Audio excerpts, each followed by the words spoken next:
विजय की संभावना स्पष्ट तौर से हम लोग देख रहे हैं। और चुनाव की प्रक्रिया तो अब चालू ही होगी, क्योंकि विधानसभा का कार्यकाल पूरा होने से पहले चुनाव की प्रक्रिया चुनाव आयोग पूरा कराता है।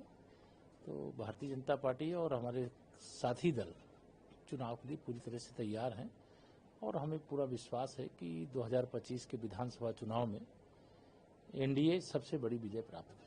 जिस तरीके से बिहार में वोटर अधिकार यात्रा हुई और तमाम चीजें हुई, उसको लेकर के राहुल गांधी हो चाहे तेजस्वी यादव हो, ये लोग दावा कर रहे हैं कि इस बार बिहार में बदलाव होगा, क्योंकि इस साल बहुत लोगों ने झेल लिया। श्री राहुल गांधी जी और श्री तेजस्वी यादव जी इनकी जो यात्रा है, खुदा पहाड़ निकली चूहिया, मतलब इनकी यात्रा का कोई असर नहीं है। इनकी यात्रा से बल्कि हमको फायदा ज्यादा हो रहा है, उनको नुकसान बहुत अधिक हुआ है। जनता खूब समझ गई है कि कांग्रेस हो या राष्ट्रीय जनता दल हो या जो महागठबंधन बनाए हैं, ये महागठबंधन हो, इनके पास कोई विजन नहीं है। बिहार के लिए इनके पास कोई योजना नहीं है, देश के लिए इनके पास कोई योजना नहीं है। वो योजना माननीय नरेंद्र मोदी जी के नेतृत्व में देश के लिए और आदरणीय नीतीश कुमार जी के नेतृत्व में बिहार के लिए योजना विजन है भी, उसको धरातल पर उतारने का काम भी किया जा रहा है। और आम जनता जो विकास है, जो सुशासन है, जो सबके जीवन में बदलाव लाने का प्रयास है, उसको महसूस कर रहे हैं। मुख्य चुनाव आयुक्त जो है वो पटना में है, बैठक कर रहे हैं, लगातार तमाम पार्टियों से मिल रहे हैं।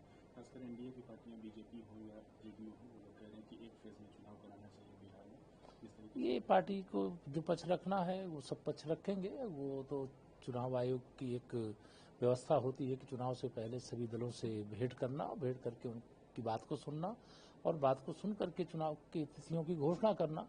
यह चुनाव आयोग का काम है। सभी राजनीतिक दलों का सुझाव होता है, उसके आधार पर चुनाव आयोग निर्णय लेता है। जो भी निर्णय होगा, भारतीय जनता पार्टी और हमारा एनडीए चुनाव आयोग के हर फैसले को स्वीकार करेगा और चुनाव के लिए हर समय तैयार हैं। और चुनाव में हमें पूरा विश्वास है, बहुत बड़ी विजय निश्चित तौर से एनडीए को मिलने जा रही है।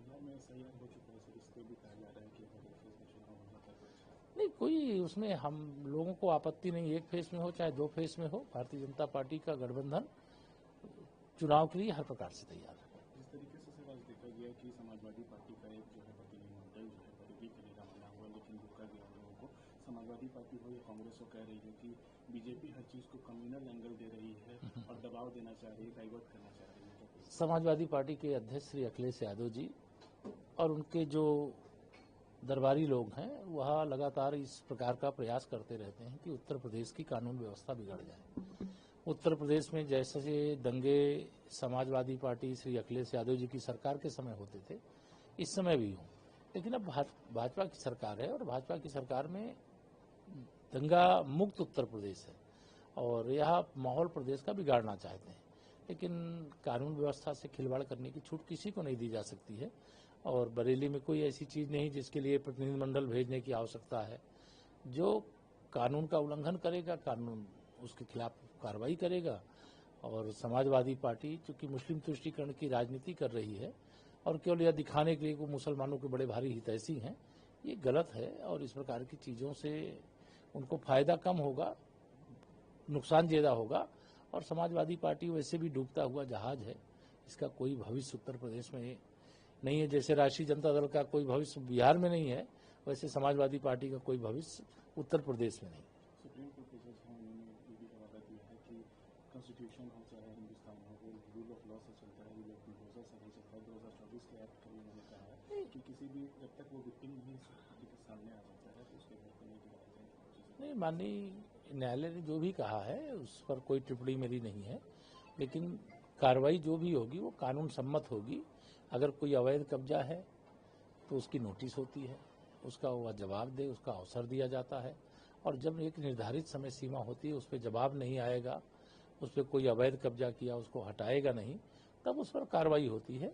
हम माननीय न्यायालय के हर आदेश का सम्मान करते हैं और उत्तर प्रदेश सरकार का हर कार्य कानून के हिसाब से होता है। बिहार में सीएम फेस को लेकर के लगातार इंडिया अलायंस की तरफ से कहा जाता है, मुख्यमंत्री नीतीश कुमार को लेकर के भी कहा जाता है कि बीजेपी उनको बोझ समझती है, इस्तेमाल कर रही है, इसीलिए सिर्फ नेतृत्व का हवाला दे रही है। विपक्ष बौखलाया हुआ है, क्योंकि उसको 2025 में उसकी संभावनाएं लगभग शून्यता की ओर है, इसलिए वो बौखलाए हुए हैं। जैसे देश में माननीय मोदी जी फेस हैं भाजपा के भी, एनडीए के भी, वैसे ही नीतीश कुमार जी बिहार में फेस हैं एनडीए के भी, भाजपा के भी, जनता दल यू के भी। तो फेस फाइनल है कि देश के नेता कौन है, माननीय मोदी जी हैं। प्रदेश के नेता कौन है, आदरणीय नीतीश जी हैं। ये डबल इंजन की सरकार है और डबल इंजन की सरकार बहुत शानदार ढंग से काम कर रही है, विकास के लिए समर्पित है, महिला सशक्तिकरण के लिए समर्पित है, गरीब कल्याण के लिए समर्पित है, युवाओं के उज्जवल भविष्य के लिए समर्पित है और विकसित भारत और विकसित बिहार के लिए समर्पित है।